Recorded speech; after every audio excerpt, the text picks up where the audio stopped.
Hey, what's up everybody? 72 Fins 1 bringing you part 4 of Truck Trailer Rebuild Flatbed Edition Road Rejector. Now, you probably think that's a weird name for a video, but I'll explain that in just a second here.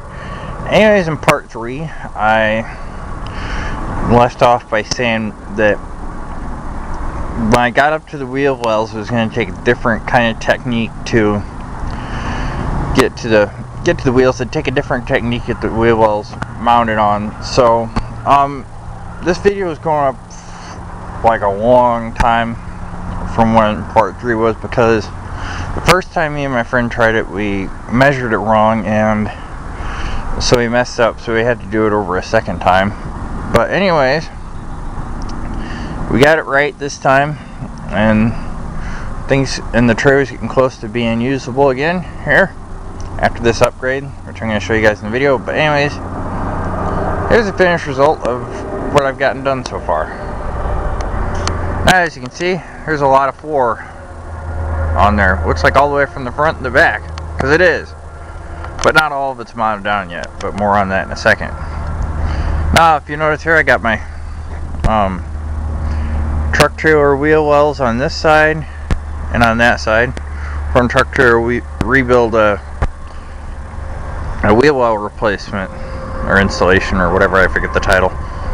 But since I didn't need these for the new pickup bed, I put them on here, and it was also due to the fact that I didn't have wheel wells for this trailer when I got it. So anyways, I got myself a nice shiny looking different tire on here.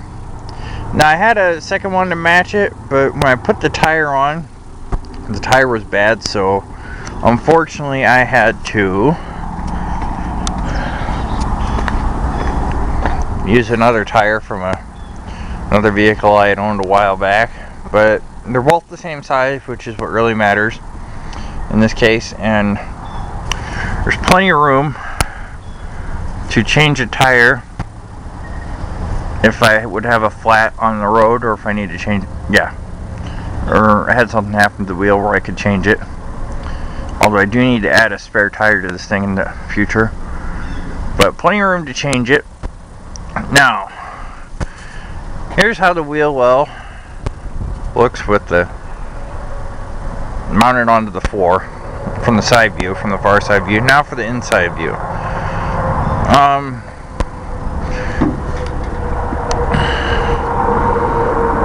You can see how this, let's see, this board that I'm stepping on right here, how it sticks out a little bit further than this board right here. And that's because the wheel well has to overhang the tire, so you don't get rocks or anything flying up and hitting anybody who's behind you and cracking the windshield or whatever, which isn't good. It can cause a whole lot of problems.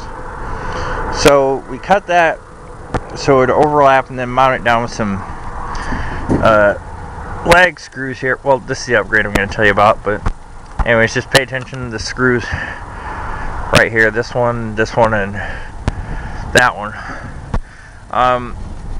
We used a washer to sandwich to make a good firm fit for the wheel well holes, because it's not, exactly a direct bolt up.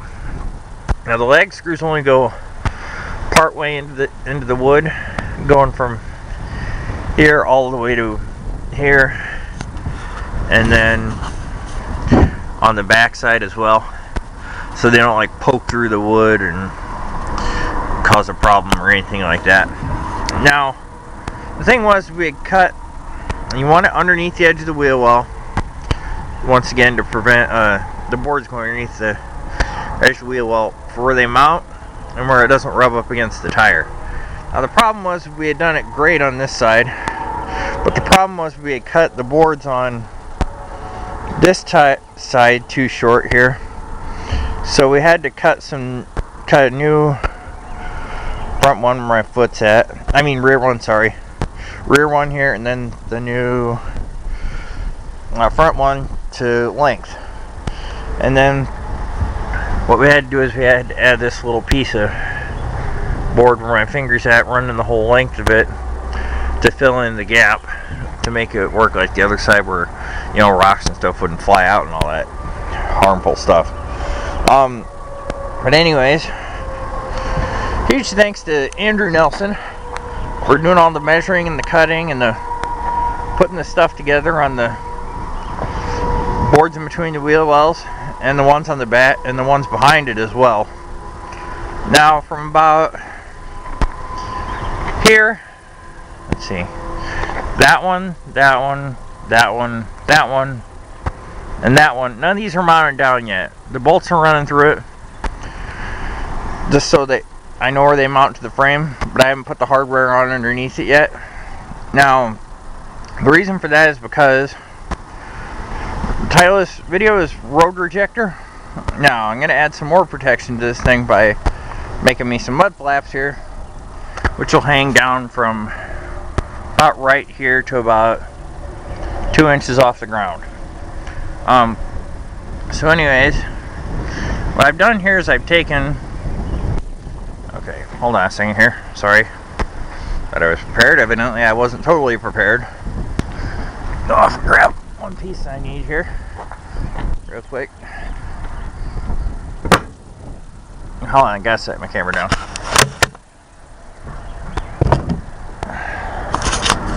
Okay, sorry about my hand. Now what I've done is I propped that board up. It's behind the wheel well, where it mounts down to the board that goes in the frame and all that good stuff. And what I've done here is I've taken an old piece of shelving, I guess, yeah, that's what I think it is, that I got for free from a guy who was just throwing them out for scrap, and I've run it, and I've taken my lag screws, check the washers off to get a good mount, and run it there, there, and there. So it sandwiches through the bolt head goes, and the washer would go on top of the wheel well, through the wheel well, then through the mount, and then into the wood where it still wouldn't be seen. Now what I'm gonna do here is I'm gonna take some floor mats that I got at a good cheap price. The hilarious thing is here is we have Chevy wheel wells on the trailer, we have Ford rims, and we have Chrysler floor mats, which is a subdivision of Dodge. And what makes it funny is the fact that the trailer frame was homemade, and then Ford, Chevy, and Dodge were the three big name, well, still are the three big name auto manufacturers. So this thing is just a pretty big automotive mix of parts and whatever. But we got floor mats here, one here, then another one over there, which I marked with a pen. Let's see, I can't even point these out. These marks are just too, okay, yeah, there it is. You can barely see it, but I marked them up here to the dimensions that I want, and I'm going to cut those with a saw blade, just a regular hacksaw blade, to get a smooth cut, as opposed to my Sawzall here, which will just flop all over the place and give me a rough cut, which I don't want. So I'll cut those off the way I marked them, but to make sure that my mounting holes for, okay, I'm just going to use this as a mock-up. Say this is my, this goes to the wheel well right here. This edge does right there. Now this edge right here would be where my mounting holes go on the other side of the shelving bracket here. So I can run my bolts that I have on my nuts and my flat washers, and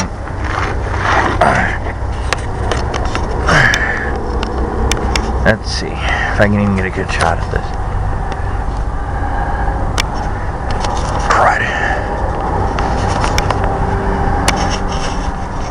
Okay, let's see. Yeah, right there, where my finger's at. That's the bolt head. There's a flat washer. Then the bolt would run through the shelving bracket, through the mud flat floor mat.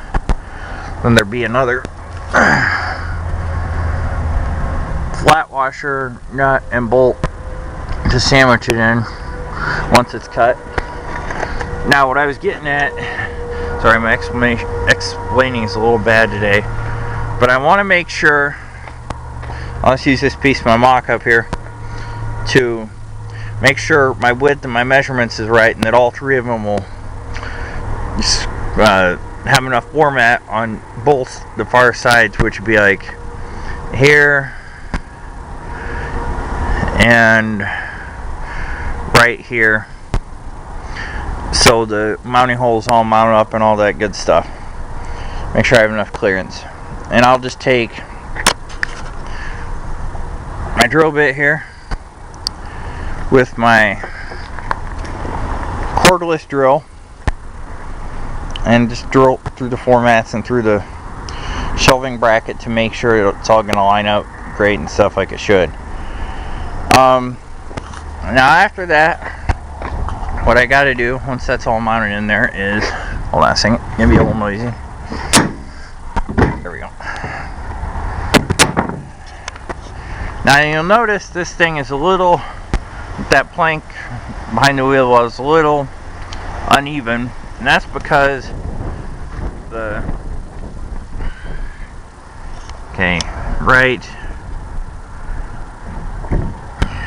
right there, the threads of the bolts are going to have to be cut off a little bit because they're preventing the plank from going all the way down. But once I get the floor mats drilled, holes drilled, and get them all mounted up here, then I can just move in with my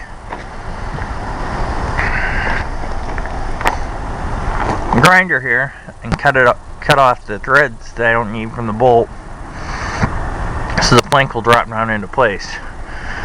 And for mounting, tightening up my stuff once I get it all drilled, I got my holes all drilled through the floor mat. I have a flat wrench and I have a crescent wrench, which will do the job just fine. So anyways, and I might use some of these screws here, let's see, to hold the floor mat into place through some wood here. So to hold it down while I'm drilling my holes up. Anyways, I'm going to go ahead and get to work. I will bring you a short clip of finished product when I get it done. So I'll see y'all later.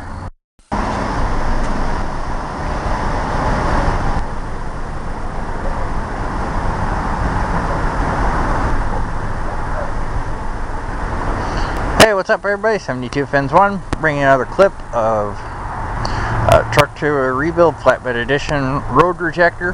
Now in the first part of this video here, I explained how I was going to do it. Get the floor mats into the, turn them into mud flaps to protect stuff from flying other people's windshields and just all that good stuff. Keep that bad stuff from happening. Anyways, so now I have the finished products here. I'm gonna insert some photos at the end here in case my camera work is bad here. So anyways, here is the driver's side from the top. You can see where all the nuts and where the nuts are sticking through the floor mat and the bracket there. Now what I did here is since like right through there, that was a solid chunk that I had to cut out to get the nuts to poke through here, nuts, the bolts, and the washers. What I did was I just took some of that stuff and I cut it with my Sawzall and then planed it down, shaved enough of it off with the grinder, Sawzall, and then took a couple of screws in each piece to fill in the gap so it wouldn't look, so it'd look a little better. So there is the shot right there of what it looks like from the side of how it all mounts together. You can't see the bolt heads because they're hidden, but you can see how the format goes in between the wood and then the shelf bracket there that I cut. I cut it as flush as I could with the wood plank that the wheel wells are mounted onto. Then you can just see the gaps from the side where the bolts had to go through. So anyways, good snug fit there, and there is a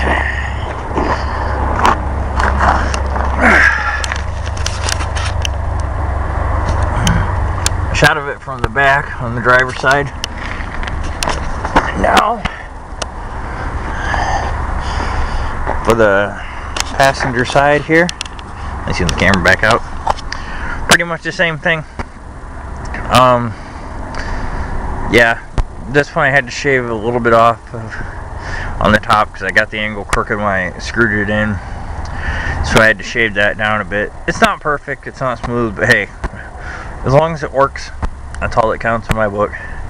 So anyways, there's the top view of everything mounted in place. Here's the side view from the driver's side, passenger side I mean, how it mounts together. And here is, okay, let's see, hold on a second here. And there's what it looks like from the passenger side back. So anyways, now, what all's left to do before this thing is completely usable again? All that's left to do is to, from where my foot's at, this board, that one, that one, that one, and that one, I need to figure out what mounting hardware I need left to put on to mount them down to the frame, the flat washers, lock washers, and nuts, and then I can just about see, and then it can be usable again. So now this thing's gone from rotten and literally no floor that's usable to reusable again. I mean to being usable again. Sorry, my bad. Now the question is why? Seems like it wasn't that hard of a project. Well, it was a little bit because of the wheel well planks and all that stuff. But huge thanks to Andrew Nelson again for all the help with cutting and measuring and helping me drill all this stuff down and put it into place. But as for why, I uploaded Midwest Metal Husking Part 1 on April 6th. No, I'm sorry, March 30th. And then I uploaded Truck Trailer Rebuild Flatbed Edition Part 1 on April 6th. Now, there's a reason for that. The flatbed trailer is going to tie in and merge, whatever you want to call it, with the Midwest Metal Husking series. Now, how? I'm not going to reveal that yet. You guys are just going to have to watch it and find out for yourselves. But anyways, from unusable to usable, what do you think? And before I sign off here, I'm going to show you guys one more thing that I did to it. I got rid of the tongue, the whole tongue. I put myself a coupler on here. Just a couple of bolts to bolt it into place. Grade 8 bolts. They're like super tough, so that thing ain't going nowhere. I do need to add some safety chains to the front to go from the coupler to the holes right, it's hard to see them, hole right there and right, let's see, where is it?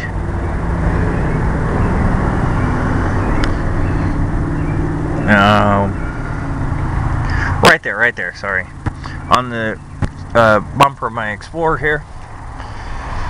So anyways, yeah, like I said, how's the flatbed trailer going to tie into Midwest Metal Husking? You're just going to have to watch and find out. But for right now, I'm happy that this thing is able to be used again, and I can't wait to show you guys how it's going to get used. So thanks for watching.